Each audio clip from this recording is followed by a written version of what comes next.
Have you ever found yourself in this incredibly specific but just entirely common modern scenario? Oh, I'm sure I have. Lay it on me. Right. So you've just walked out of a massive, heavily marketed summer blockbuster. You know the kind. Oh, yeah. The ones with the astronomical budgets. Exactly. So you're navigating the crowded cinema lobby, you step out into the cool night air, and you're walking across the asphalt of the parking lot toward your car. Mm-hmm. And you're basically just trying to process what you just witnessed for the last, 2.5 hours. Right, because visually it was probably spectacular. Oh, absolutely flawless. I mean, every pixel was rendered to absolute perfection. The explosions literally rattled your ribcage through the Dolby surround sound. Costumes were impeccable. The actors were gorgeous. It's all of that. And yet, as you unlock your car door, you realize you feel nothing. Just totally hollow. Just this profound, lingering sense of emptiness. It's a distinctly contemporary phenomenon, really. Yeah. I mean, think about it. You've just consumed something that costs perhaps $250 million to manufacture. Which is just a staggering amount of money. It is. It's an object engineered by thousands of highly skilled technicians, specifically designed to elicit a reaction from you. And the net emotional result is zero. Zero, yeah. It's basically an architectural marvel of a film, but structurally, it's a ghost town. A ghost town. Wow, that is exactly what it feels like. And the frustrating part is what happens next, When you try to talk about it. Right. You get into the car with your friends, or maybe you go online to leave a review, and you try to articulate exactly why that cinematic spectacle left you feeling so completely hollow. But you struggle. The words kind of just slip away. They really do. You find yourself reverting to these vague, dismissive phrases. You just shrug and say, yeah, I mean, it was fine, I guess. Or, it was okay. Just not my thing. Exactly. You know there is a deeper systemic failure at play, but you just lack the precise terminology to diagnose it. Well, today, we are going to fix that. Yes, we are. Welcome to the deep dive. Okay, let's unpack this, because today we're looking at a really fascinating framework. We're exploring a linguistic ladder, basically a structured evolution of vocabulary that maps exactly how we interact with art and entertainment. And it is such a remarkable progression to analyze. Because, this isn't just a list of vocabulary words. Right, it's much bigger than that. It really is. It's a conceptual journey. It begins with the absolute most foundational building blocks of human emotion and subjective experience. And then it scales upwards step by step until we reach this vantage point where we are engaging in profound macro-level cultural philosophy. Because the language we use dictates the reality we can perceive. Precisely. And that is the core mission of this deep dive. We are going to explore how the evolution of our vocabulary directly mirrors the way we consume, process, and ultimately critique modern culture. We are going to decode how mastering these specific linguistic shifts fundamentally alters your perspective. Right, we're going to take you on a journey, going from simply reacting to a movie in the dark to developing the capacity to actually diagnose the creative bankruptcy of the 21st century entertainment industry. Because, we all consume media, but the exact words we choose to deploy reveal a whole lot about us. They really do. They reveal whether we're just, passive observers sitting on a couch letting images wash over us, or if we have developed into sharp, analytical, cultural critics. And the architecture of this linguistic journey, according to our source material, is broken down into 4 distinct evolutionary tiers. Okay, lay those out for us. So first, there is the foundational layer, which deals entirely with baseline emotional reactions and the boundaries of the self. Okay, makes sense. From there, we move to a logistical tier, where the language shifts to describe the physical and economic friction of organizing our leisure time. Right, the actual effort of going out. Exactly. Then we ascend to the analytical level. Here, our vocabulary becomes highly metaphorical, relying on vivid imagery to critique the communal experience of art. And then the final step. Finally, we reach the philosophical summit. This is where the language stops focusing on a single piece of media and instead gives us the tools to deconstruct the entire macroeconomic reality of the modern media landscape. It is a massive climb. And by the end of this deep dive, you, listening right now, are going to have the exact linguistic toolkit you need to confidently explain exactly why that $200 million blockbuster completely failed you. It's an empowering toolkit to have. It really is. But before we can start hurling massive philosophical critiques at Hollywood executives, we have to make sure our foundation is solid, right? Oh, absolutely. We have to make sure that in our attempt to critique art, we aren't accidentally insulting our own personalities in casual conversation. Which is a remarkably common pitfall when people are trying to untangle their emotional responses to external stimuli. It happens all the time. It does. And if you cannot accurately describe your own baseline emotional state, any higher-level critique you attempt to make will inevitably collapse. So let's start at that foundational layer of human emotion, the A2 level. The linguistic framework we're examining points out a really fascinating divide. It's a great place to start. It's this conceptual tripe regarding how we describe feelings, specifically focusing on the great divide between words, adjectives that end in ed and those that end in ing. Right. And on the surface, this might sound like a very simple grammar check, but the philosophical implications are actually massive. They are, because this rule enforces a strict boundary between the internal and the external. The delineation is very clear. An adjective ending in ed describes an internal state. It describes exactly how you feel. It's subjective, internal, and entirely yours. Okay, and the ing? Conversely, an adjective ending in ing describes the external trigger. It describes the thing that causes the feeling. It is the external force acting upon your internal state. Internal feeling versus external cause. So the framework provides the classic everyday example that illustrates this perfectly. Bored versus boring. A perfect example. Let's put ourselves back in that cinema. You are sitting in the dark, watching a terrible, slow, just completely uninspired movie. Because you are sitting there receiving this terrible energy, you feel a certain internal emotion. You are the receiver. Exactly. You are receiving the energy. Therefore, you say, I am bored. You have the ED. The movie itself, the massive object projected on the screen that is radiating this energy of dullness into the room, possesses the ing quality. The movie is boring. And this is precisely where the conceptual trap lies.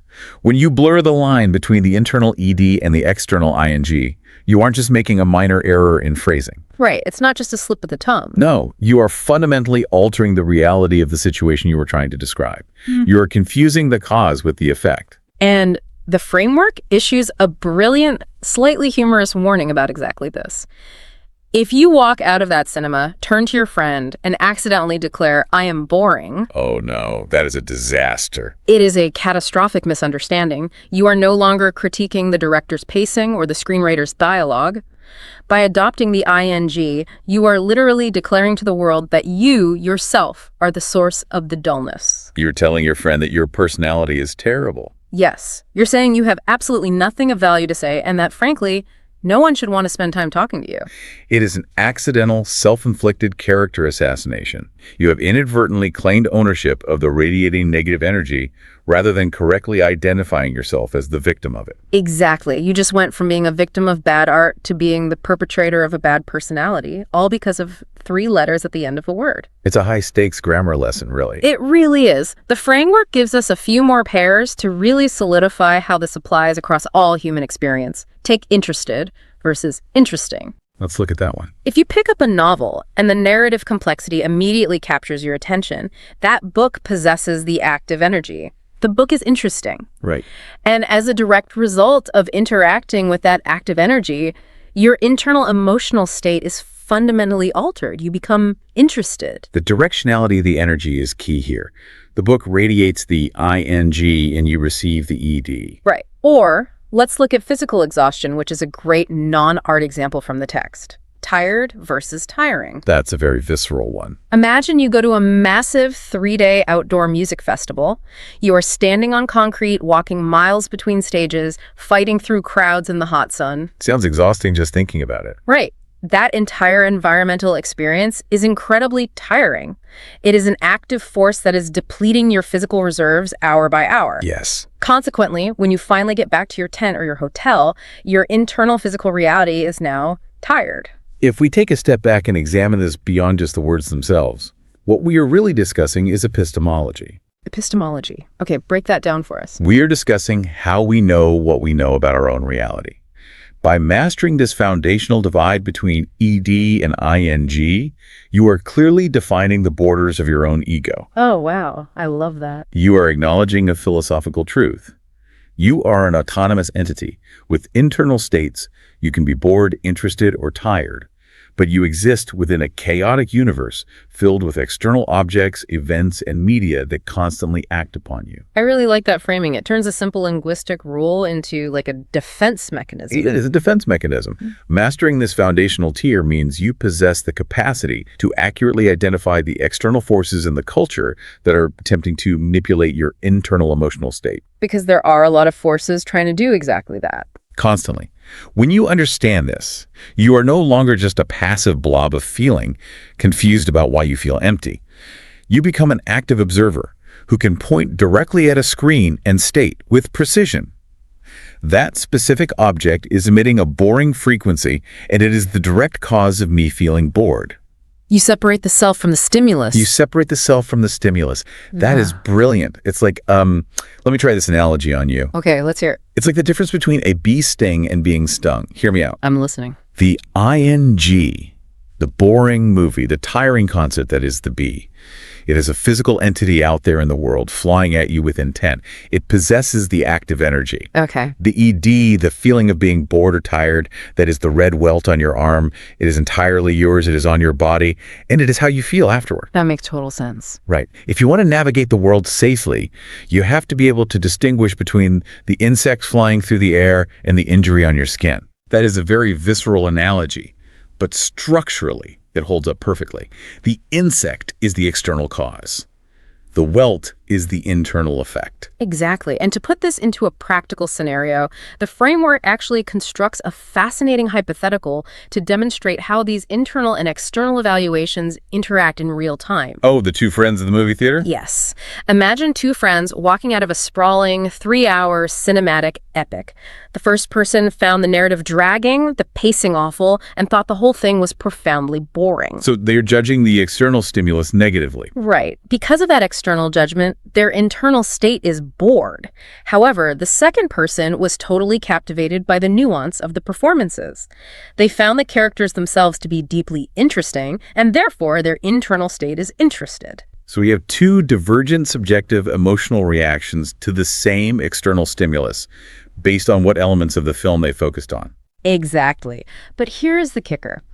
Despite their completely different emotional takeaways, both friends look at their watches, realize they have been sitting in a rigid theater seat for 3 straight hours, and both entirely agree that the sheer physical duration of the experience was incredibly tiring.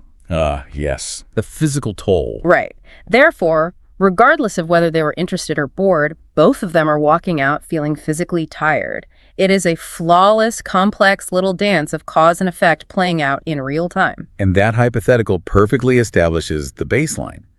Before we can even begin to critique the macroeconomic landscape of the entertainment industry, we must be absolutely certain we can accurately report our own emotional and physical state in relation to the art in front of us.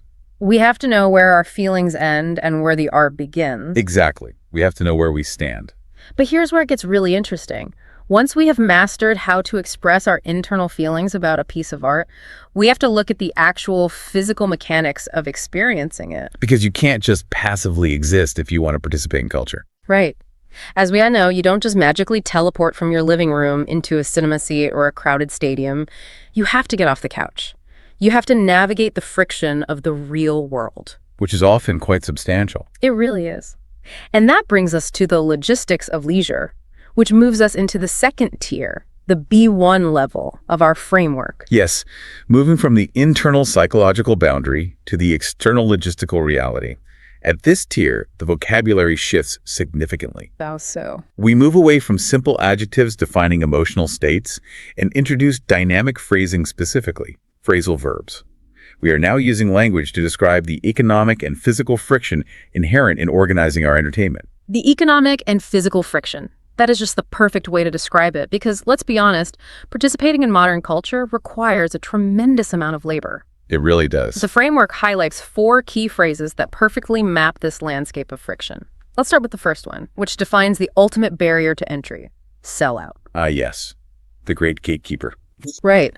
This describes the extreme, overwhelming popularity of an event to the point of complete unavailability. It is the mathematical point where demand entirely eclipses supply. Right. And the framework uses a scenario everyone is familiar with: trying to secure tickets to a massive global stadium tour, let's say Taylor Swift. A notoriously difficult ticket to get. You wake up early, you log onto the ticketing platform, you wait in a digital queue for hours, just watching a little progress bar slowly crawl across your screen. The anxiety of the loading bar. Oh, it's terrible. And then a notification pops up telling you that within 10 minutes, the entire stadium has completely sold out.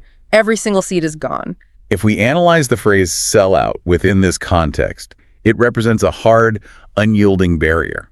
Your internal desire to consume the entertainment, your willingness to be an active participant in the culture, has violently collided with the absolute limits of the market. You just hit a wall. You do. The friction of the economy has completely halted your access to the art. You are locked out. You hit a brick wall. And it's a very specific modern frustration. Now let's flip the perspective. Let's look at the other side of the equation, the creators. The ones generating the supply. Right.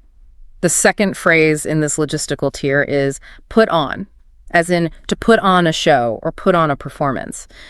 The framework illustrates this with a local theater group meticulously organizing and performing a production of Shakespeare. They are putting on a play. It is vital to recognize the sheer amount of labor implied in that specific phrasing. Putting on something is not a passive event. Not at all. It requires heavy, sustained lifting. It requires casting, months of rehearsals, the physical construction of sets, the intricate design of lighting and sound, the marketing, the coordination. It's exhausting just listing it all out. It is. It's the active, deliberate, and often exhausting physical labor of manifesting art into the physical world. It requires immense human energy to put on an event. It really highlights the sweat equity involved. You are taking an ethereal concept, a script, a song, and you are physically, literally putting it on a stage for people to see. It's heavy lifting. It's exactly. Which brings us to the third phrase in this logistical tier. And this is one where I actually want to push back a little bit on how the framework categorizes it. Oh, interesting. Which phrase is it? The phrase is giveaway. Okay, let's explore that. The framework defines giveaway as the act of transferring access, usually without cost. Right. The scenario provided is that someone buys tickets to a highly anticipated game or concert, they suddenly fall ill on the day of the event, and they generously decide to give away those tickets to a friend for free. A simple logistical transfer. Well, that's how the framework treats it. Person A cannot attend, so access is transferred to person B. But I think that ignores the reality of the modern entertainment market. How so? What is the framework missing here? Let's combine giveaway with the reality of our first phrase, sell out. If a massive stadium show sells out in 10 minutes, the face value of that ticket becomes entirely irrelevant. True. The secondary market takes over. Exactly. The secondary market value, the scalp value of that ticket becomes astronomical. We are talking hundreds, sometimes thousands of dollars for a single seat. Right. The artificial scarcity drives the price through the roof. So if a friend gets sick and decides to just give away a highly coveted sold-out ticket to you for absolutely $0, that is not just a logistical transfer of access. Ah, I see where you're going with this. In today's economy, that is a profound, life-altering act of loyalty. That is the transfer of immense social capital and actual wealth. It transcends logistics and moves into deep interpersonal devotion. That is a remarkably astute observation. And it actually reinforces the broader theme of this entire logistical tier. You are entirely correct. The giveaway in a hyperinflated market is an act of significant economic sacrifice. It really is. And this highlights the underlying tension we are examining. The modern entertainment economy is defined by overwhelming friction. The words we use, sell out, put on, give away, all orbit around high costs. Whether it's money or energy. Precisely. Whether it is the sheer financial cost of a sold-out secondary market, the physical and emotional labor required to put on a production, or the immense social capital exchanged in giving away a coveted asset. It is a landscape defined by exhausting effort. Exhausting effort, which naturally, and perhaps inevitably, leads us to the fourth and final phrase of this logistical tier. I think we all know this feeling well. Oh, absolutely. Because when the friction becomes too great, when the cost and the crowds and the labor are simply overwhelming, human beings tend to choose the path of least resistance. The phrase is, stay in. The active, deliberate choice of retreat. Yes. The framework sketches out this incredibly relatable Friday night scenario. You finish a long work week, you look at your options for the evening. Consider the traffic. Yeah. Yes, you consider the traffic, the cost of drinks, the impossibility of finding parking, the massive crowds. You weigh all of that friction against the absolute comfort of your own living room, and you make the conscious, deliberate choice to stay in. The sanctuary of the home. Exactly. You order food, you sit on the couch, and you turn on a streaming service. It is the natural, almost biological consequence of the exhaustion we just described. When the friction of the outside world, the selling out and the putting on, reaches a critical mass, the sanctuary of the home ceases to be just a place to sleep and becomes the default mode of existence. It really does. The framework actually weaves all four of these logistical phrases into a single cohesive narrative to show how they interact. Let's hear it. Imagine the sequence of events. You discover a new indie rock band, and you really want to see them because everyone says they put on an absolutely incredible high-energy live show. Okay, high motivation. So you check the venue's website, only to discover the brutal reality that the concert is completely sold out. You accept defeat, but then a miracle occurs. The friend comes through. Exactly. A close friend texts you. They are sick, they know you love the band, and they are giving away their ticket to you. It's the golden ticket. You have bypassed the friction of the market. A sudden elimination of the economic barrier. Exactly. But then you pause. You look down at the comfortable sweatpants you are currently wearing. The trap has been sprung. Right. You mentally calculate how tiring your work week has been. And despite possessing the golden ticket, despite a friend's profound act of generosity, the internal exhaustion outweighs the desire for external stimulation. And you make the call. You make the final decision to just stay in. It perfectly encapsulates the modern struggle. It is the constant war between the human desire to experience communal culture and the sheer crushing exhaustion of participating in the logistics required to access it. It is a war we fight every single weekend. Yeah. So what does this mean for our journey? It means we have successfully built our linguistic foundation. The A2 and B1 levels are secured. Yes. We know how to describe our internal psychological boundary. We know the difference between being bored and a movie being boring. And we now possess the vocabulary to navigate or retreat from the brutal logistical friction of the entertainment economy. But the journey doesn't stop in the living room. Right. What if you make a different choice? What if, despite the exhaustion, you decide not to stay in? What if you put on your shoes, you brave the traffic, you secure that coveted ticket, and you actually go to the venue? You cross the threshold. The lights dim, the crowd hushes, the performance unfolds, and then hours later, you walk out. At that moment, your role fundamentally changes. Exactly.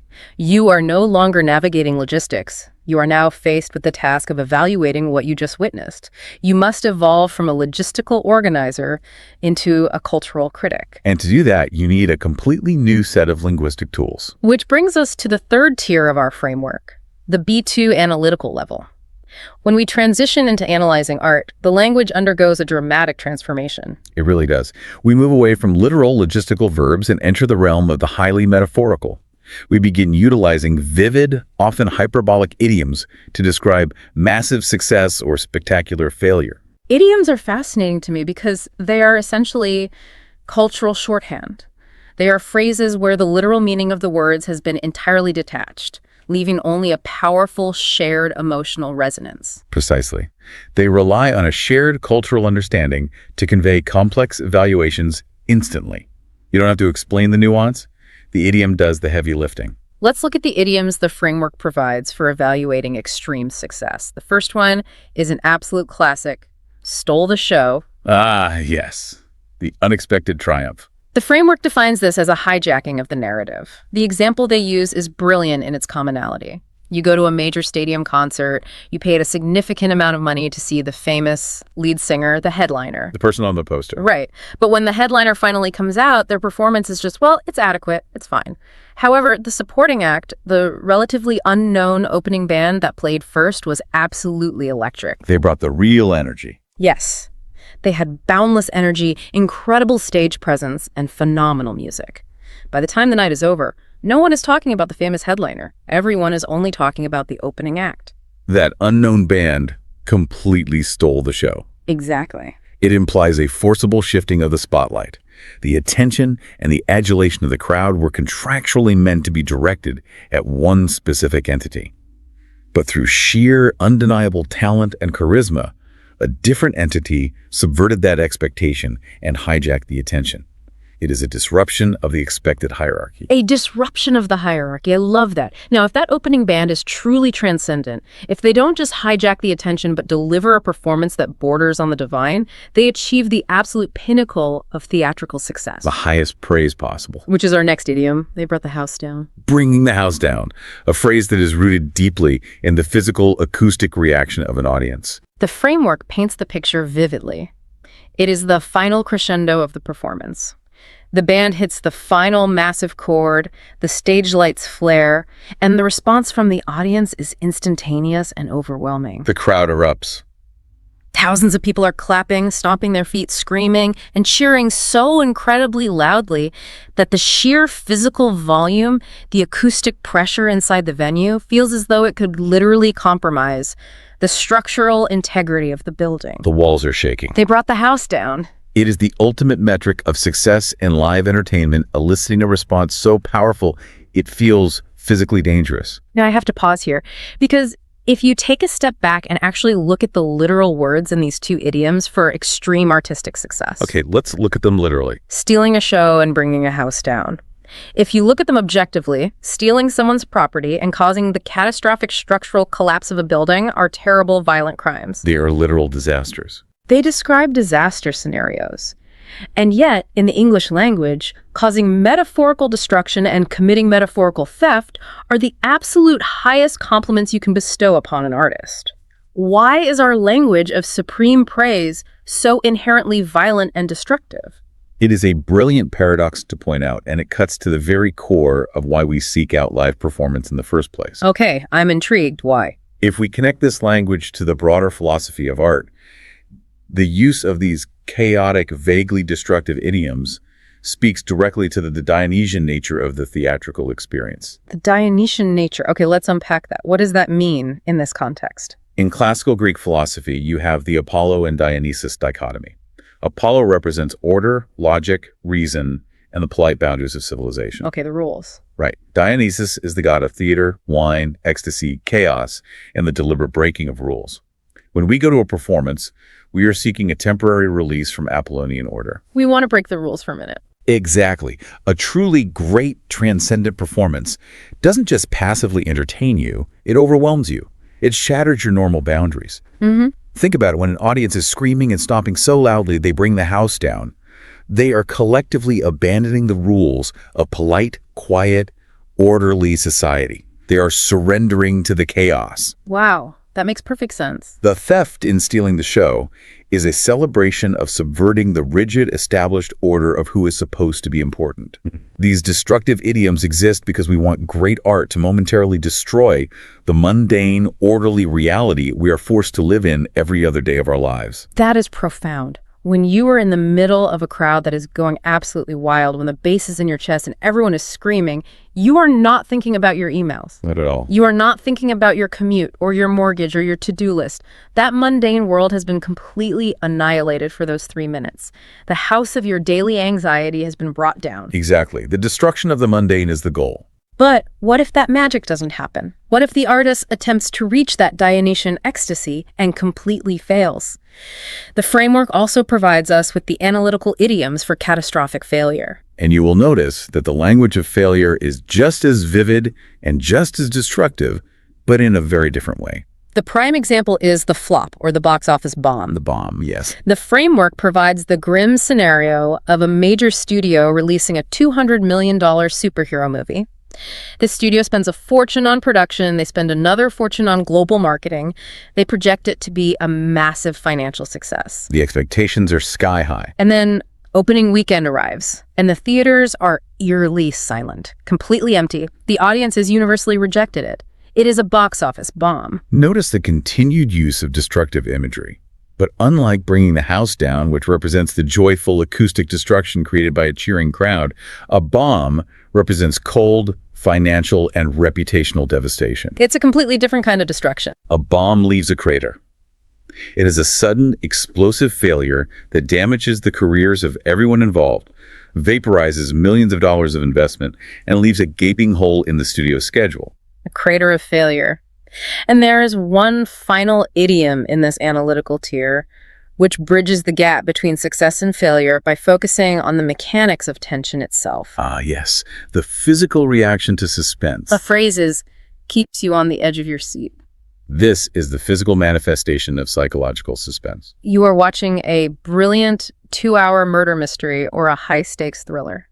The pacing is so tight, the stakes are so high, and the narrative is so unpredictable that your body physically reacts to the psychological stress. You literally cannot relax. Right. You cannot relax back into the plush cushions of your chair. You are literally perched on the very edge of the seat. Your muscles are tense. Your breathing is shallow, waiting for the resolution of the tension. Now, if we take all 4 of these analytical idioms, bringing the house down, stealing the show, being a box office bomb, sitting on the edge of your seat, and we look at them as a cohesive group. Okay, looking at the big picture. They all share one incredibly crucial underlying requirement, a requirement that defines this entire tier of analysis. What is the underlying requirement? They all rely entirely and exclusively on a shared communal experience. A shared communal experience. Walk me through that. Think about the mechanics of these idioms.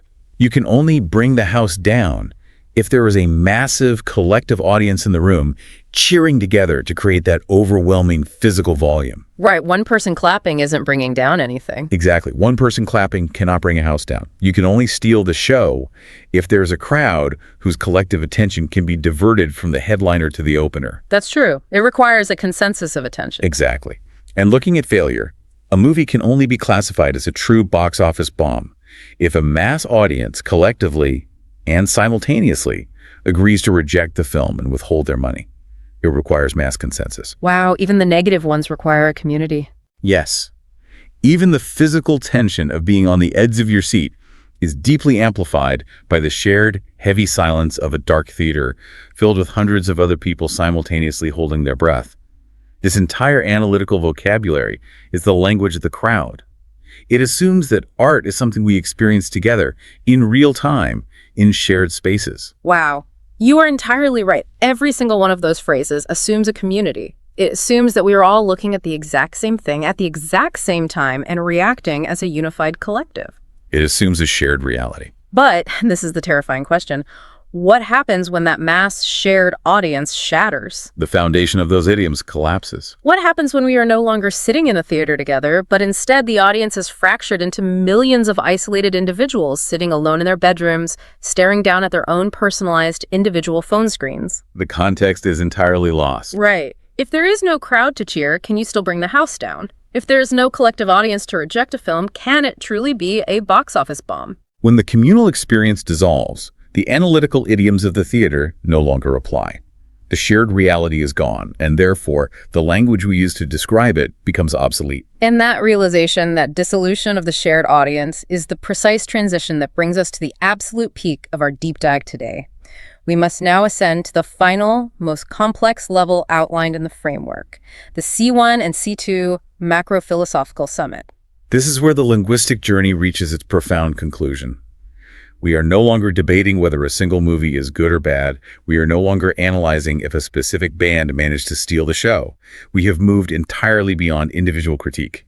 We are now using language to analyze how modern technology, algorithmic architecture, and corporate strategy have fundamentally altered human culture on a global macroeconomic scale. We are looking at the vocabulary of systemic change. The big picture. And the very first word the framework tackles at this summit is a word that I guarantee every single person listening hears multiple times a day. It is ubiquitous. But if you stop and truly think about its implications, it is deeply unsettling. The word is content. Content. It seems like such a neutral utilitarian word, but the framework unpacks the massive conceptual flattening that occurs when a society adopts this term as the primary descriptor for human expression.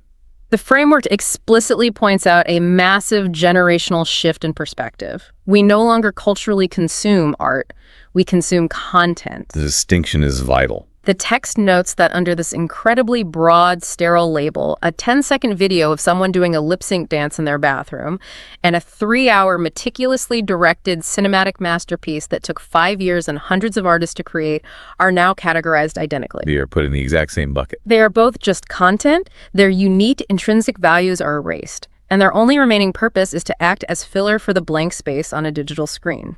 It is a profound devaluation. The word content, by its very definition, implies a vessel that needs filling. It implies that the glowing rectangle in your hand is an empty bucket. Right. And from the perspective of the platforms that operate those buckets, it genuinely does not matter what you pour into it, whether it is the purest water, fine wine, or literal toxic sludge, as long as the bucket is full. As long as there is something on the screen. Exactly. The term strips away all artistic intention, all historical context, and all aesthetic value. It is a profoundly dehumanizing, industrialized way to describe the output of human creativity. It is entirely industrialized. It treats human emotion and artistic endeavor like industrial insulation foam that you just spray into the hollow walls of a digital platform to keep the structure standing. That's a grim image, but highly accurate. But if everything from a symphony to a silly meme is just content pouring into the bucket, the most vital question becomes, who is holding the hose? Who is deciding what you see? Right. Who decides what specific content actually reaches our screens out of the infinite ocean of options?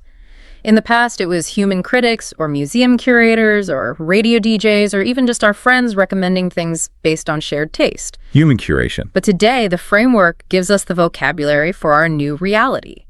Algorithmic curation. Algorithmic curation. This is arguably the single most defining mechanism of our current historical era. The framework makes it explicitly clear who acts as the supreme modern cultural critic. It is not a human being with refined taste, historical knowledge, or aesthetic values. Who is it? The new critic is artificial intelligence. And what is the AI's goal? This is where the framework gets incredibly sharp. The algorithm's curation dictates your exposure to movies, music, news, and political ideas based entirely on one singular mathematically ruthless metric: maximizing your screen time. That is the only goal. The framework argues that algorithmic curation completely and totally ignores artistic merit. The AI does not care if a video teaches you something profound, if it challenges your worldview, or if it is beautifully crafted. It couldn't care less. It only cares if the precise arrangement of pixels in that video can successfully hook your psychology and keep your eyeballs locked on the glass for 3 more seconds, allowing the platform to serve you one more advertisement. It is a curation model built entirely on behavioral exploitation rather than artistic elevation, which inevitably creates a feedback loop. How does the loop work? The algorithm quickly learns that nuanced, challenging art often requires patience, which users might not have, leading them to close the app. Conversely, it learns that outrage, mindless repetition, or shallow, fast-paced spectacle are incredibly effective psychological hooks for retaining immediate attention. So it serves the junk food. Therefore, the algorithm prioritizes the shallow over the profound. It is a curator utterly devoid of a soul, optimizing for addiction rather than enrichment. And when you combine those two massive concepts, the flattening of all human expression into identical content, and the delivery of that content through a soulless, hyper-personalized feeding tube of algorithmic curation, you trigger a massive societal-level loss. A loss that we are all feeling right now. The framework gives this cultural loss a name, and it is a heavy, mournful term: the death of the monoculture. The death of the monoculture. This is where the sociological analysis within the framework really sharpens into focus. It asks us to recognize what we have lost in the transition to personalized algorithms. The framework defines the monoculture as a specific historical era when society largely consumed, watched, and listened to the exact same cultural touchstones simultaneously. They give some great examples in the text. They use iconic examples. The release of Michael Jackson's Thriller album in the 1980s, where literally everyone on the planet knew the dance moves at the exact same time. Or massive television finales like MSH or Seinfeld, where nearly 100 million people tuned into the same broadcast at the exact same hour. The sheer scale of that shared attention is unimaginable today. The vital resulting factor of the monoculture was that the next morning, standing around the water cooler at the office or sitting in the cafeteria at school, society possessed a shared language. You could simply ask, "Did you see what happened last night?" And every single person in the room knew exactly what you were talking about. It was the glue of communal experience. It provided a baseline of shared reality. But algorithmic curation inherently destroys this shared reality. Because the AI is tasked with maximizing your specific individual screen time based entirely on your specific historical data profile, it creates a hyper-personalized, mathematically unique feed just for you. Right. It isolates you. Consequently, you and your next-door neighbor no longer inhabit the same cultural reality. Right. You don't see the same news stories. You aren't recommended the same art. You don't hear the same jokes. The shared language of the monoculture shatters into billions of completely isolated, bespoke echo chambers. I was really trying to visualize the sheer scale of this shift, and I came up with an analogy. Tell me if this tracks with the framework's analysis. Let's hear the analogy. It's like during the era of the monoculture, human society used to all gather together at this giant, chaotic, communal potluck dinner. Everyone was in the same massive room. Okay, a big shared space. Now, maybe you absolutely loved the casserole that was served, and maybe you passionately hated the potato salad. But the point is, we were all eating from the exact same table, and we could argue, debate, and bond over the exact same food. We had a shared meal. A shared communal feast, yes, where the menu was limited, but the experience was universal. Right. But today, under algorithmic curation, that giant dining room has been demolished. We have all been separated and placed into our own individual, locked, windowless rooms. Isolation of the algorithm. And instead of a shared buffet, an AI chef simply slides a metal tray under the door. And because that AI has analyzed your data and knows that when you were 8 years old, you clicked on a picture of macaroni and cheese. Oh, I see where this is going. The AI chef just feeds you endless, identical bowls of the exact same mac and cheese day after day forever. You never have to try anything new. You never encounter a flavor that challenges your palate. And most devastatingly, you never share a meal with another human being again. That is a remarkably accurate and, frankly, deeply unsettling analogy. It perfectly captures both the profound isolation of the algorithmic room and the regression of taste that occurs when you are only ever fed what you already know you like. It's just mac and cheese forever. And this analogy leads us perfectly into analyzing the reaction of the supply side. How have the massive creators of entertainment, specifically the Hollywood studio system, reacted to this fractured, isolated landscape? Yes, because Hollywood studios are massive corporations, and they are not stupid. They are reading the exact same data. They see that the monoculture is dead. They see the shattered dining room. They see that the algorithm demands endless, safe, predictable engagement to keep people from swiping away. So how does a multi-billion-dollar industry survive in an algorithmic landscape? The framework gives us the final two deeply cynical concepts of our macro-philosophical summit: nostalgia bait and franchise fatigue. Two sides, the exact same cynical economic coin. Let's start with nostalgia bait.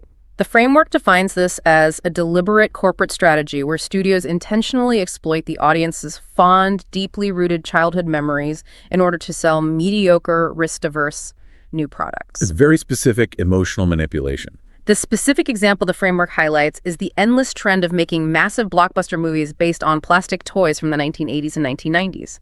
The studios aren't greenlighting these projects because they have a profound new artistic vision to share with the world. They are literally weaponizing your own nostalgia against you. They were serving the mac and cheese. Exactly. To use the analogy, they know you liked that mac and cheese when you were 8, so they are going to serve it to you again 30 years later. But this time it is mass-produced, chemically flavored, and devoid of any real nutritional value. It is fundamentally a strategy of risk aversion. Creating original art, introducing a brand new character, a new world, a new concept requires the audience to take a cognitive leap of faith. And algorithms hate leaps of faith. Algorithmic curation does not incentivize leaps of faith. It incentivizes immediate recognition. But a recognized intellectual property, a childhood memory, comes preloaded with a built-in emotional hook. When a studio utilizes nostalgia bait, they're not actually attempting to sell you a new film. They are monetizing your desire to temporarily reconnect with the ghost of your own past. Monetizing the ghost of your own past. That is a chilling way to phrase it, but it is undeniably accurate. And this relentless strategy leads directly and unavoidably to the final vocabulary phrase in our entire framework: franchise fatigue. The inevitable exhaustion. Because Hollywood cannot simply make one profitable nostalgia movie and stop.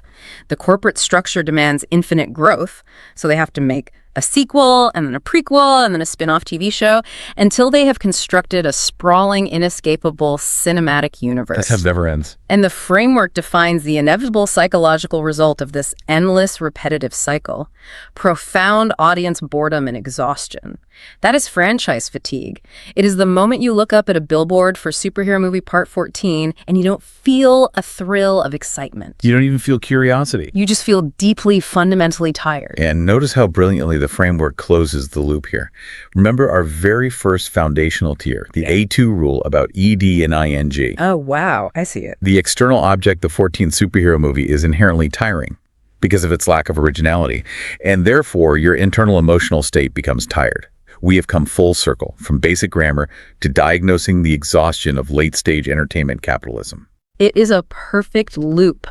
But at this absolute peak, at the very summit of this linguistic mountain, the framework does something truly remarkable. It takes all of these incredibly complex macroeconomic concepts, the flattening of content, the isolation of the algorithm, the death of the monoculture, the cynicism of nostalgia bait, and it synthesizes them into a single devastating sentence. Yes, the ultimate synthesis of the entire linguistic journey. I have it right here, and I want to read this exact quote from the framework because it carries so much weight. Please do. Quote, "We are mourning the death of the monoculture. Trapped in a cycle of algorithmic curation, modern studios rely on nostalgia bait to combat franchise fatigue, effectively reducing profound artistic expression to disposable digital content." That single sentence perfectly, elegantly encapsulates the creative bankruptcy of the 21st century as seen through this linguistic lens. It's heavy. Let's break down the architecture of that thought because it is staggering. Okay, let's look at the first piece. We are mourning the death of the monoculture. This acknowledges a deep collective grief over the loss of our shared human experience. We miss the potluck dinner. Right. Next, trapped in a cycle of algorithmic curation, this recognizes our systemic imprisonment by technology that prioritizes engagement over meaning. We're locked in the room getting the metal tray under the door. Yes. Then, modern studios rely on nostalgia bait to combat franchise fatigue. This identifies the desperate, cynical, risk-averse economic engine that is currently driving mass culture. And then the final crushing blow, effectively reducing profound artistic expression to disposable digital content. This is the ultimate devaluation of art, the final flattening of the human soul into a metric of screen time. It is absolutely breathtaking. Think about the distance we just traveled. You start out learning a simple rule to ensure you don't accidentally say, "I'm boring" in casual conversation. And by following the logical evolution of the vocabulary, you arrive at the capacity to deploy a sentence that clinically dismantles the entire global entertainment industry. It's an incredible escalation. That is the true power of vocabulary. It is not just about passing a grammar test. It is the construction of a lens through which you can actually see the matrix of modern culture. And this is precisely where we must connect this vast theoretical framework back to you, the listener, because understanding the language is only half the battle. Applying it to your own reality is where the true value lies. Yes, you listening to this deep dive right now. Based on everything we have unpacked today, we want to ask you a direct question. Are you feeling this franchise fatigue in your own life? It's a question worth pondering. Think about your Friday nights. When you sit down on your couch after an incredibly tiring week and you make the logistical choice to stay in, you pick up the remote and you open up your favorite streaming app. What do you actually see? What is actually on the screen? Do you see a curated library of profound artistic expression waiting to challenge your perspectives, evoke deep emotion, and inspire you? Or, equipped with this new vocabulary, do you now recognize that you are staring at a relentless, algorithmically curated wall of content? The endless feed. An endless feed desperately trying to bait your nostalgia with rebooted versions of things you already watched a decade ago, simply to keep your eyeballs locked on the screen. It is a vital, necessary question to ask yourself, because recognizing the machinery of the culture industry is the first essential step to not being entirely controlled by it. You have to see the trap to avoid it. As we have seen, language is the primary tool we use to map our reality. The vocabulary we have explored today, from the internal boundary of the ED to the macroeconomic critique of the algorithm, transforms you. It elevates you from a passive consumer, mindlessly receiving content in an isolated room, into an active, critical observer capable of diagnosing the world around you. It really is a transformation. It has been an incredible linguistic and cultural climb we've taken today. Let's just quickly look back at the sheer vertical distance we've covered. The whole ladder. We started at the absolute foundation, where we learned to draw the psychological boundary between ourselves and the world. learning the crucial difference between acknowledging that we are internally bored while correctly identifying that the movie is externally boring. From that foundation, we ascended into the logistical tier, acquiring the dynamic language necessary to navigate the severe friction of our entertainment economy. We dealt with the frustration of a market that sells out. We recognized the immense human labor required to put on a show, and we understood the exhaustion that leads to the ultimate retreat when we choose to stay in. Having navigated the logistics, we then stepped into the metaphorical theater of the analytical tier. We learned how to evaluate success and failure using vivid, communal idioms. We celebrated the Dionysian chaos of the unexpected opening band that completely stole the show, and we examined the acoustic triumph of an audience that brought the house down, while also recognizing the massive collective rejection required to create a $200 million box office bomb. And finally, realizing that the communal audience had shattered, we scaled the macro-philosophical summit. We deconstructed our modern reality, identified the tragic flattening effect of content, the soulless isolation of algorithmic curation, the collective grief over the death of the monoculture, and the cynical, exhausting Hollywood feedback loop of nostalgia bait and franchise fatigue. It is a massive, incredibly powerful linguistic toolkit you now have completely at your disposal. The next time you walk out of a sticky-floored cinema, cross that vast parking lot, and feel that lingering, hollow emptiness in your chest, you won't just shrug and mumble that it was fine. No, you'll have the words. You will know exactly how to diagnose the systemic macroeconomic failures that engineered that hollow experience. But before we sign off, I want to leave you with one final provocative thought. Something to mull over in the quiet moments on your own time. Building upon the analysis we've done today, but casting our gaze forward into the future of culture. Exactly. We spent a lot of time today analyzing the architecture of algorithms and how they are entirely mathematically designed to feed us only what we already know we like.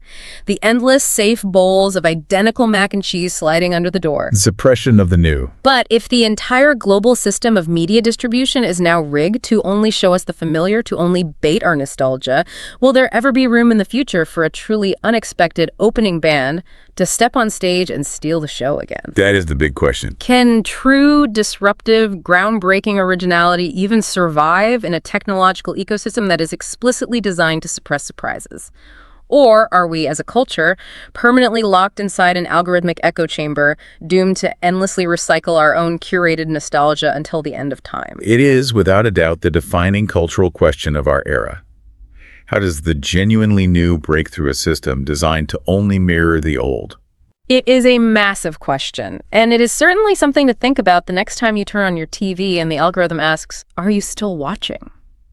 Thank you all so much for joining us on this deep dive into the language and philosophy of modern culture. It's been a fascinating journey. We playfully, yet very sincerely, thank you for choosing to spend your time with our specific audio content today out of the millions of other things the algorithm desperately tried to feed you. Until next time, keep your eyes open, defend your internal boundaries, and never let the algorithms dictate what you find interesting.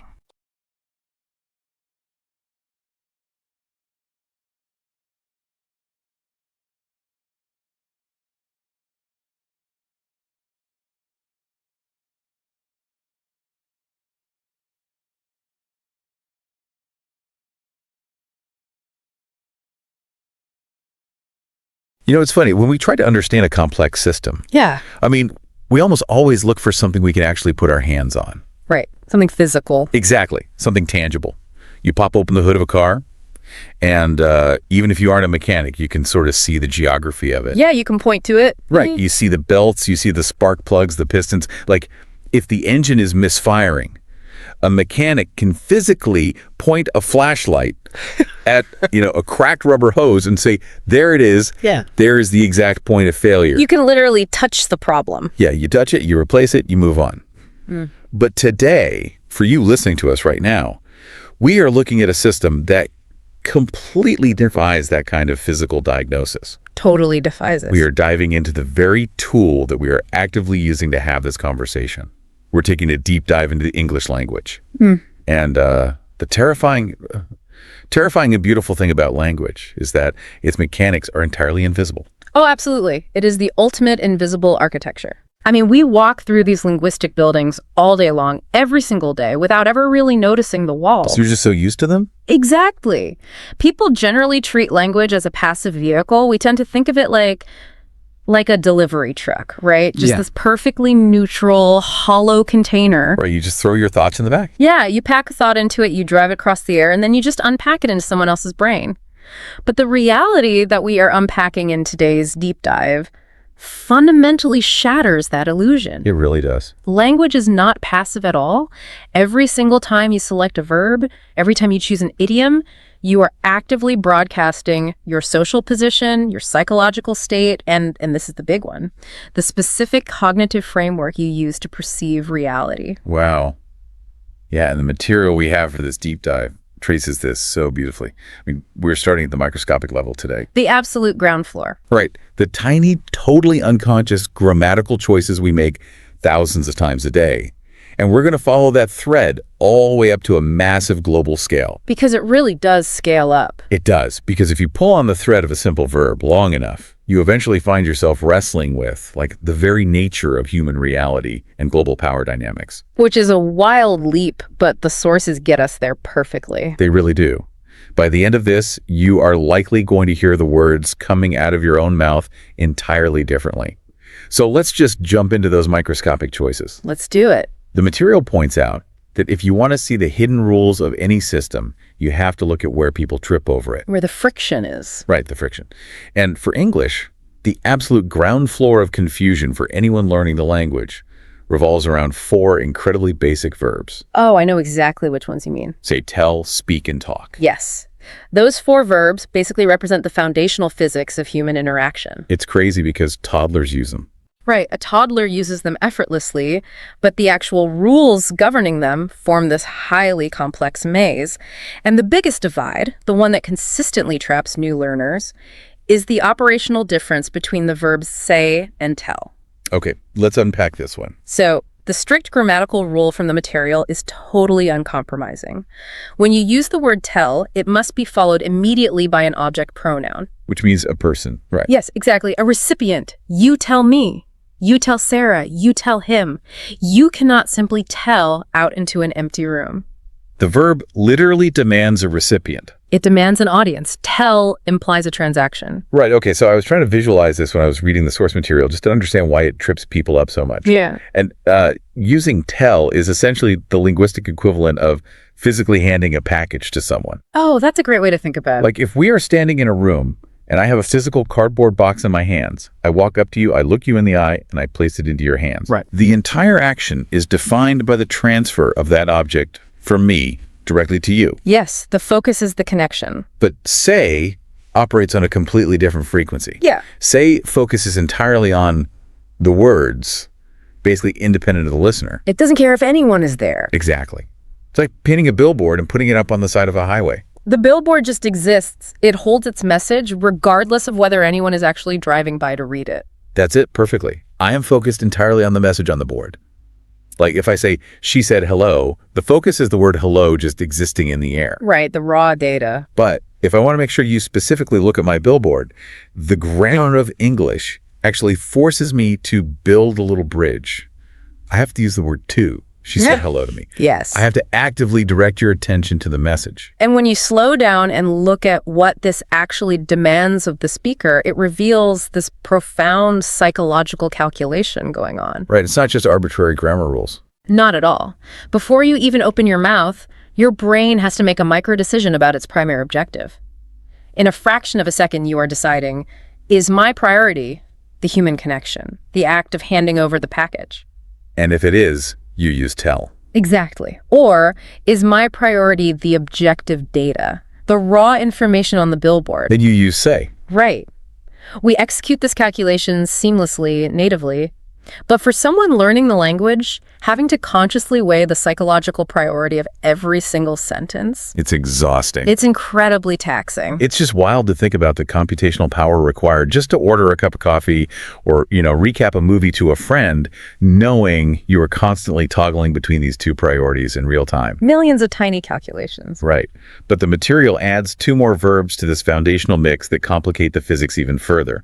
Speak and talk. Ah, yes. Because if say and tell dictate where the message is going, speak and talk basically dictate the atmosphere of the room. I love that phrasing. They define the geometry of the interaction. Okay, break that down for us. So speak is fundamentally directional, and it's a one-way street. It carries this inherent formality to it. When we say, the president will speak to the nation, or maybe a CEO is going to speak at the conference. It paints a very specific picture in your head. Exactly. There's a podium, there's an audience sitting quietly. Yeah. Information is flowing in a single vector from one person to many. Right. It's elevated, it's highly controlled. While talk is the complete inverse of that.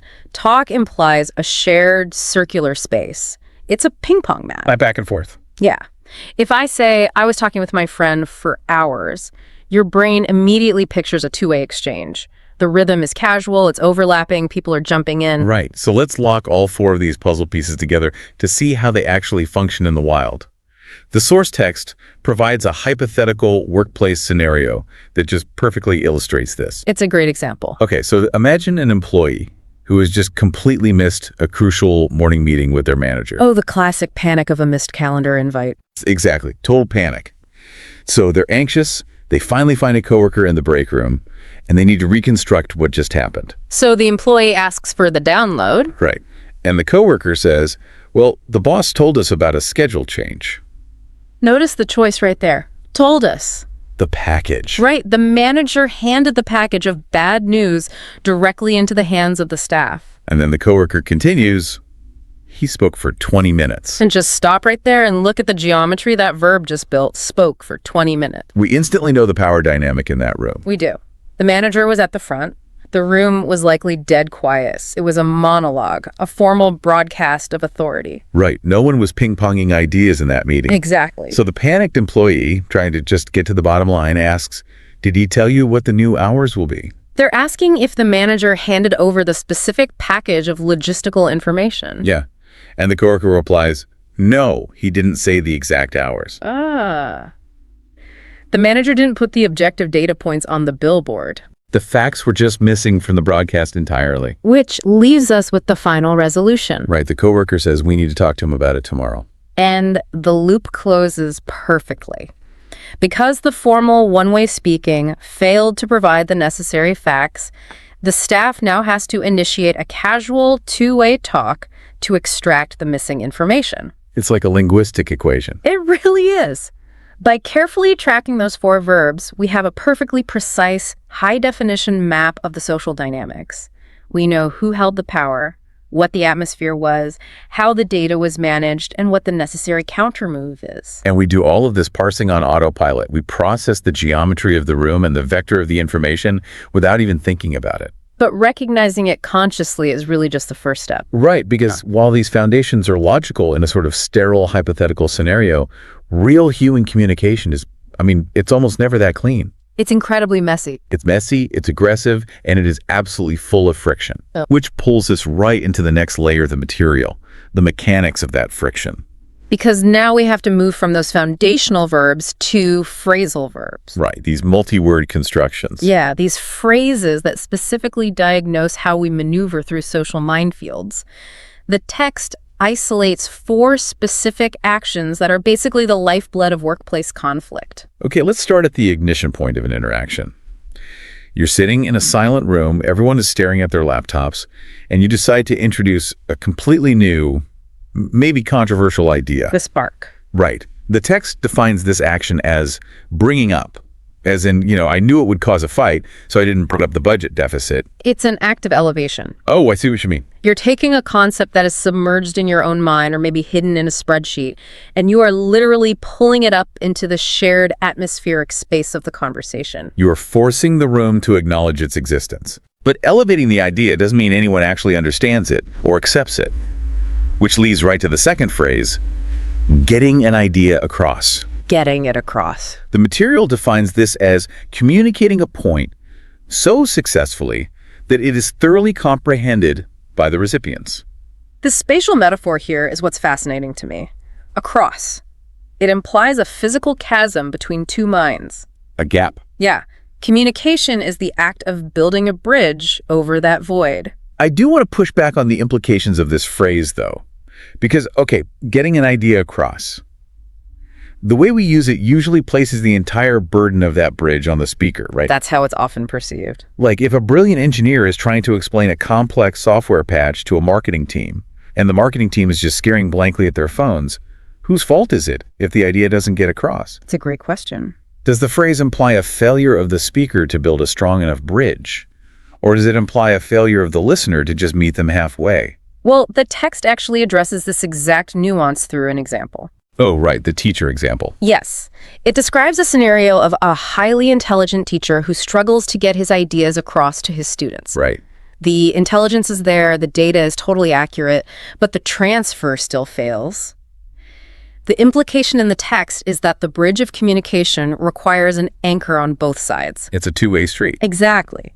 The speaker has to pave the road, they have to choose the right vocabulary, manage their tone, structure the argument, but the listener has to actively provide the landing pad. Right. If the students are distracted, the bridge just collapses into the chasm. Or if the teacher uses impenetrable academic jargon, the bridge collapses. Getting an idea across is a shared burden, even if the speaker is the one initiating the construction. Okay, so you brought up your controversial idea. You're carefully trying to get it across the chasm, but then someone decides they don't want your bridge in their airspace at all. And here comes the conflict. This introduces the third action from the text, talking over someone. The material defines this as deliberately speaking loudly at the exact same time as someone else, specifically to jam their transmission. It is a brute force exertion of power. Totally. It completely abandons the rules of the ping pong match we talked about earlier. It relies purely on volume and sustained vocalization to essentially destroy the other person's bridge while they are standing right on it. And it is one of the most viscerally infuriating things to experience in a meeting. Oh, it makes your blood boil. And it usually triggers the fourth phrase from our text, pointing out, this is when someone halts the chaos to highlight a specific fact, error, or dynamic. You freeze the frame. Yes, you freeze the frame, you draw a massive red circle around something, and you force the entire room to look at it. So let's take these four mechanics and apply them to a high-stakes scenario. Let's do it. Let's dissect a tense boardroom argument over a highly controversial change to a company holiday policy. Okay, the stakes are high, everyone's defensive. So let's say an employee, we'll call him Mark, decides to bring up the holiday policy in the middle of a Friday afternoon debrief. He initiates the friction. He pulls the submerged tension right into the shared space. A highly calculated risk. He is demanding the room's attention. Right. So Mark then tries to get his point across. He is building the bridge. He's laying down his arguments for why the policy is unfair, trying to connect his logic to the minds of the executives. He's doing the work. But another executive, let's say Sarah, she fundamentally rejects his premise. And instead of waiting for her turn to speak, she aggressively starts talking over him. She uses her authority and her sheer volume to just drown out his transmission entirely. She doesn't even try to engage with his bridge. She simply bulldozes it with noise. The foundational dynamics of a shared talk have completely collapsed into a pure power struggle. Exactly. So the room is rapidly descending into chaos, and the CEO finally steps in. The CEO stops the shouting to point out that they only have 5 minutes left in the room and they are wasting time. The CEO uses a targeted fact to instantly freeze the conflict. It's amazing. What the material is mapping out here is the specialized vocabulary of interpersonal friction. It's a diagnostic toolkit. It really is. If you watch a meeting and you just track these specific verbs, you instantly map the political hierarchy of the entire organization. Absolutely. You see who is structurally permitted to bring things up. Right. Who gets reprimanded for talking over someone and who uses it as a standard daily tactic without any consequences whatsoever. And who possesses the ultimate authority to point out a flaw and unilaterally end the debate. It transforms a boring staff meeting into this high-stakes chess match. You can literally see the invisible power lines glowing in the room. You can. But everything we have explored so far in this deep dive has been external. Right, the collision's in the air. Yeah, the collision's happening in the air between people. But the text makes a hard pivot here to look inward. Because to truly grasp the weight of language, we have to look at the internal psychological struggle of the speaker when the tool itself fails them. This is where we enter the psychology of the unsaid. I love that phrase. The material highlights these specific idioms that deal with the immense frustration of possessing a thought, but lacking the mechanical ability to actually execute it. And the first one is just universally agonizing. having a word on the tip of your tongue. We all know the exact feeling. It's awful. You're trying to remember the name of an actor or some specific historical event. You know that you know it. It's right there. It is right there, Yeah. but you are completely physically incapable of producing the sound. It's a really striking physiological metaphor. I mean, from a neurological standpoint, the text describes this as a misfire in the brain's retrieval architecture. The filing cabinet is jammed. Exactly. The conceptual understanding is totally intact.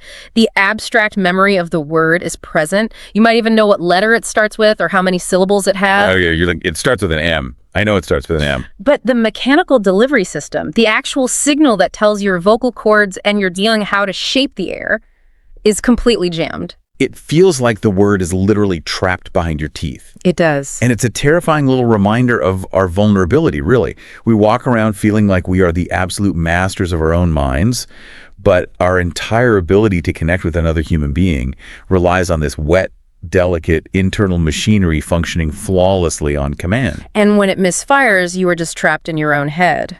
And that feeling of being trapped escalates significantly with the next concept the material introduces, the phenomenon of things getting lost in translation. Oh, this is such a profound part of the source material. The text uses a really beautiful, sort of melancholy example for this. It describes a bilingual person trying to explain their absolute favorite Spanish poem to an English-speaking friend. Right. They carefully translate the words, they explain the historical context, but the core beauty, the specific emotional resonance of the poem, is completely lost in translation. It forces us to confront what meaning actually is. What do you mean? Well, to have something lost in translation is to witness the evaporation of a concept. We have to go back to that bridge over the chasm we talked about. Okay, yeah.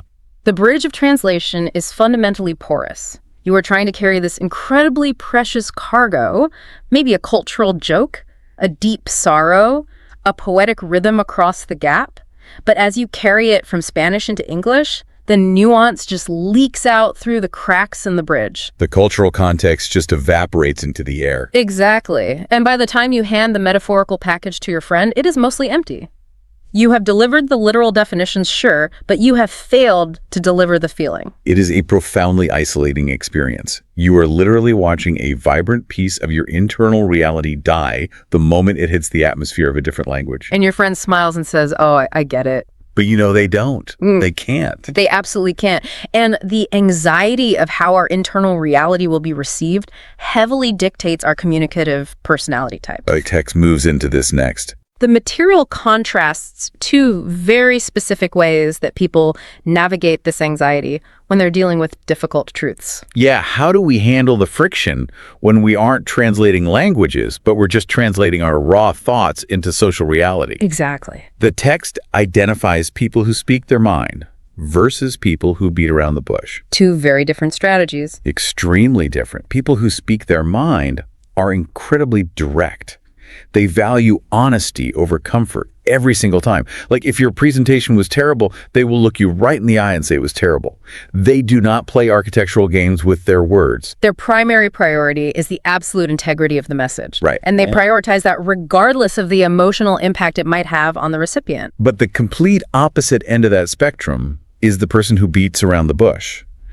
The material defines this as actively avoiding the core truth. The avoidance is the key. Yeah, like if a manager has to fire you, but they are a bush beater, they will call you into their office and spend 15 minutes talking about the global economy, the weather, the company's restructuring history from 10 years ago. Yeah. Desperately delaying the moment they actually have to deliver the blow. Because their priority is the comfort of the interaction. Right. They are desperately trying to soften the social friction, but they do it often at the total expense of clarity. I was trying to picture the internal calculus of these two personalities, and an analogy came to my mind while I was reading this part of the source. Oh, let's hear it. Okay, imagine there is a wide, incredibly muddy field, just thick, awful mud. Okay.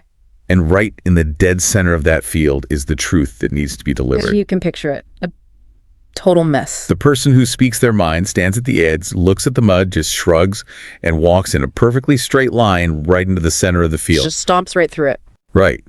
They stomp through the muck, they reach the truth immediately. But they are splashing mud all over themselves and all over you in the process. It is highly efficient, but it leaves a massive mess. It stings. It's a direct trajectory, ignoring all the collateral damage. Right.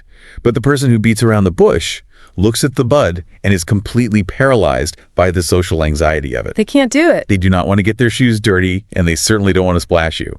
So instead of walking into the field, they start walking around the perimeter. Oh, wow, yes. They walk miles in a massive circle, pointing out the scenery, talking about totally unrelated things, secretly hoping that they can somehow deliver the truth without ever having to step in the mud. And the tragic irony of that, of course, is that the listener usually sees exactly what they're doing. Yes. The listener is just standing in the middle of the field, watching them walk in endless circles. The anxiety of waiting for the inevitable mud splash often creates way more frustration than the direct approach ever would have. Exactly. We're constantly running this calculus in our heads. We are weighing the social cost of every single word we choose. But up until this exact moment in our deep dive today, we have been operating under one massive, fundamental assumption. We really have. We have been assuming that language is just a tool we use to describe a reality that is already sitting there. Right, a tool to build a bridge or a tool to navigate a muddy field. But the material now introduces a paradigm shift that flips the entire board completely upside down. We are entering the architecture of thought. Which is wild. We are moving from linguistics directly into deep philosophy. And the question the material poses here is staggering. Does language merely describe reality, or does language actually create reality? It's a huge question. The text introduces this through the concept of linguistic relativity, which most people might know by its academic name. Right. It's most famously known in academic circles as the Sapir-Whorf hypothesis. The Sapir-Whorf hypothesis. So this theory posits that the specific structural rules and the vocabulary of a given language actively dictate how its speakers are able to think and perceive the world around them. We really have to unpack the sheer gravity of this proposition. Let's do it. Let's go back to the idiom of the tip of the tongue that we just talked about. Yeah. In that scenario, you possess the concept in your mind, right? You are just momentarily missing the audio file to express it. Right, the brain just misfired. But linguistic relativity argues something far, far more radical. It argues that if your language fundamentally lacks a word or a grammatical structure for a specific concept, it becomes incredibly difficult and, in some interpretations of the theory, completely impossible for your brain to even conceptualize it. I have to pause here because the implications of this are just dizzying. Are you saying that if I don't possess the vocabulary, I literally cannot manifest the thought? The premise is that the boundaries of your language act as the literal boundaries of your universe. Consider the mechanics of it. The source material references languages that do not rely on relative spatial terms like left and right.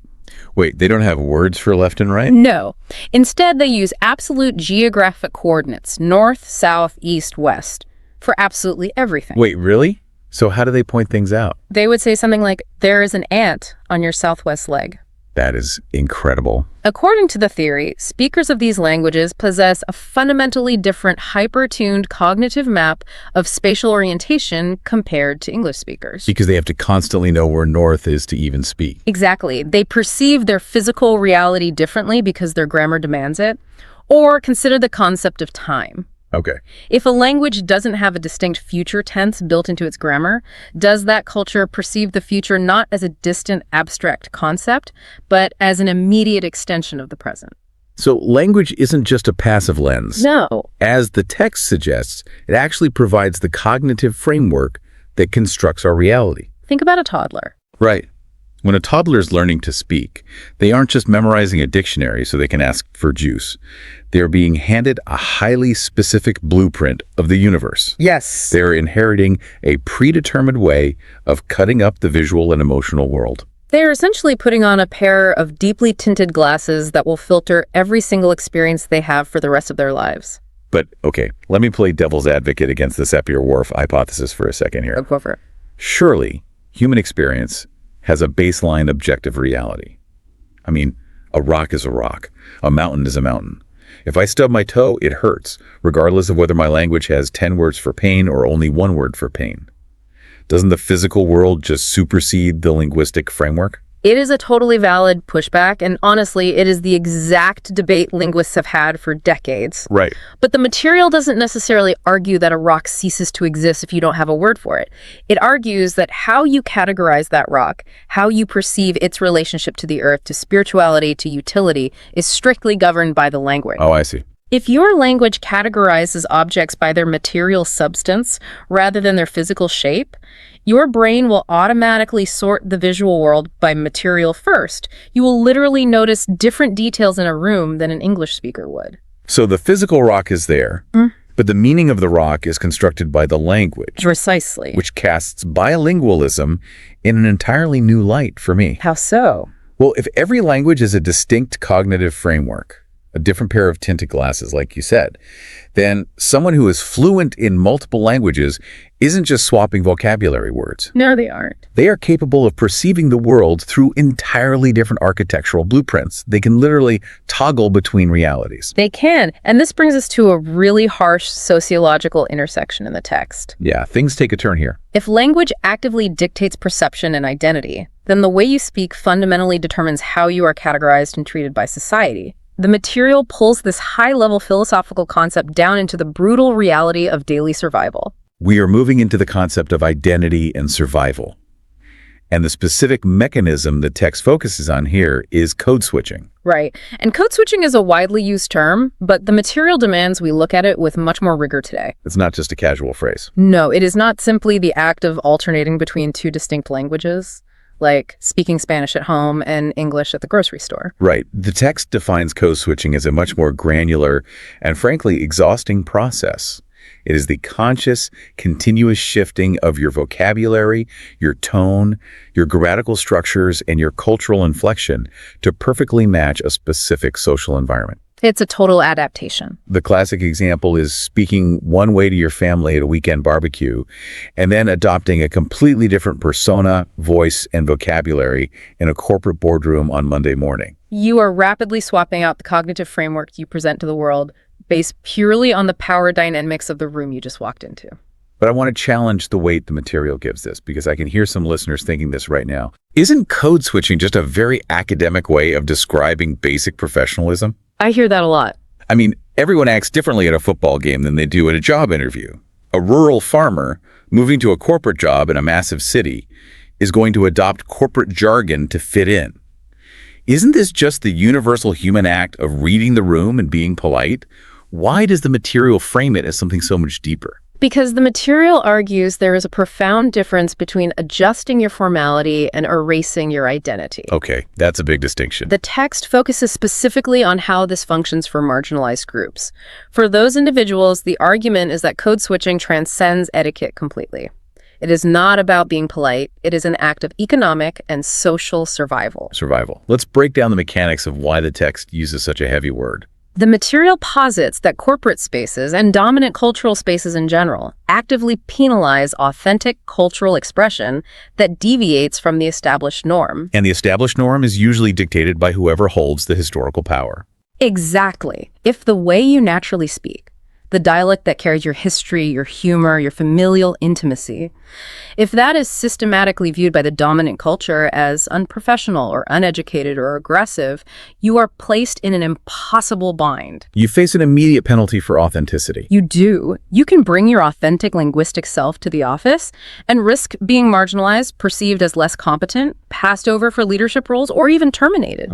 Or you can put on the mask. You can adopt the mandated vernacular. You can code switch. Let's just think about the cognitive load of doing that for 40, 50 hours a week. We talked earlier about how exhausting it is for a new learner to just choose between say and tell. Right, the mental gymnastics. Imagine having to hyper-monitor every vowel sound, every idiom, suppressing your natural reactions, ensuring that your authentic linguistic identity doesn't accidentally leak out and trigger a penalty.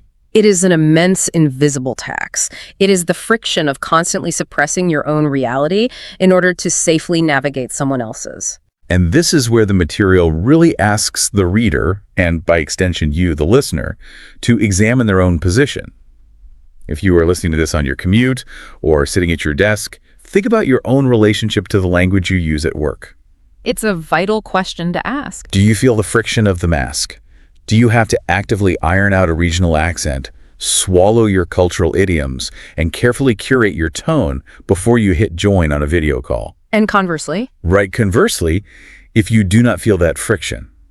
If you can walk into a boardroom and speak with the exact same cadence and vocabulary you use in your living room without fear of penalty, what does that reveal about your inherent position within the linguistic power structure? It reveals whether the architecture of the system was built to accommodate you, or if it was explicitly built to filter you out. Wow.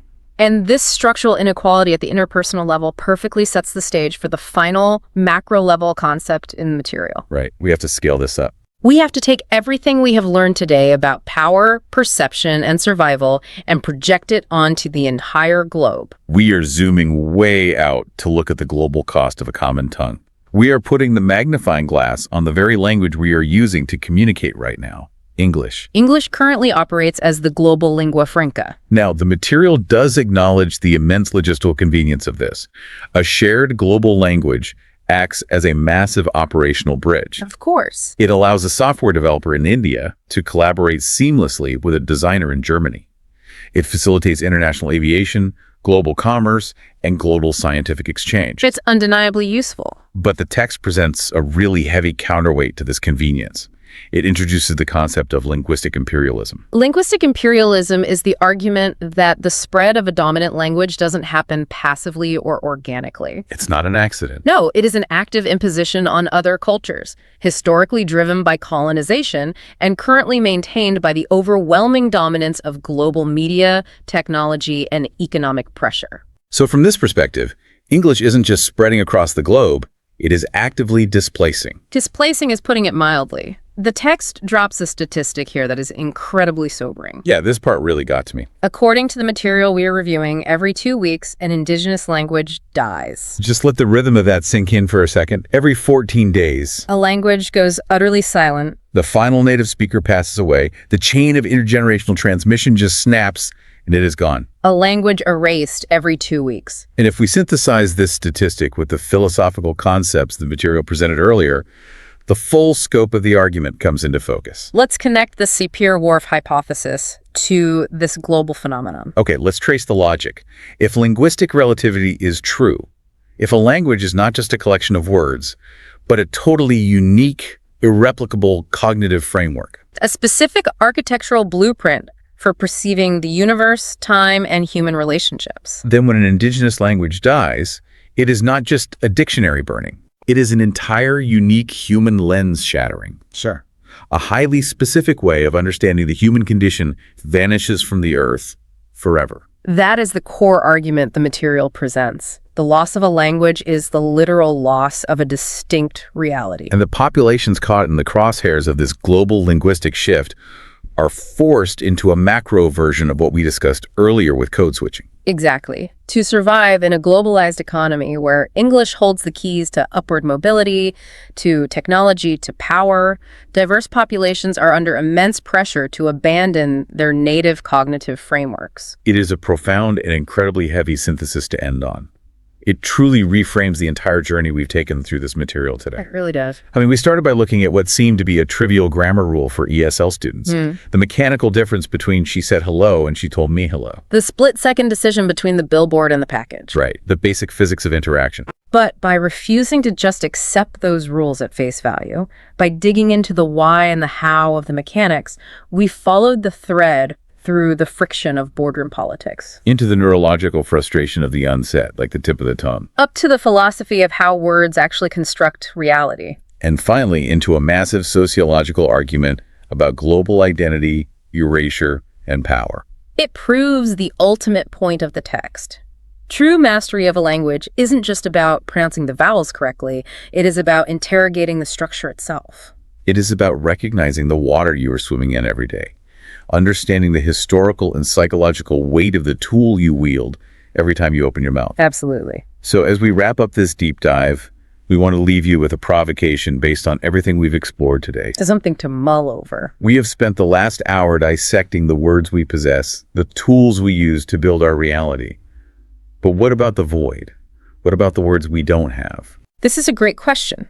If the core philosophical argument of this material holds true, if the boundaries of your vocabulary strictly dictate the boundaries of your perception, then what vital human concepts, what profound emotional states, or what revolutionary solutions are currently completely invisible to you, simply because the English language has not given you a word for them yet? What parts of the universe are you fundamentally unable to see because your linguistic blueprint doesn't include the architecture for it? You are driving this massive, complex, invisible engine every day. But it is an engine built by specific historical forces, and it comes with massive blind spots. Keep looking under the hood, keep testing the tension of the belts, and keep interrogating the reality of the words that come out of your own mouth. Thank you for joining us on this deep dive. Until next time.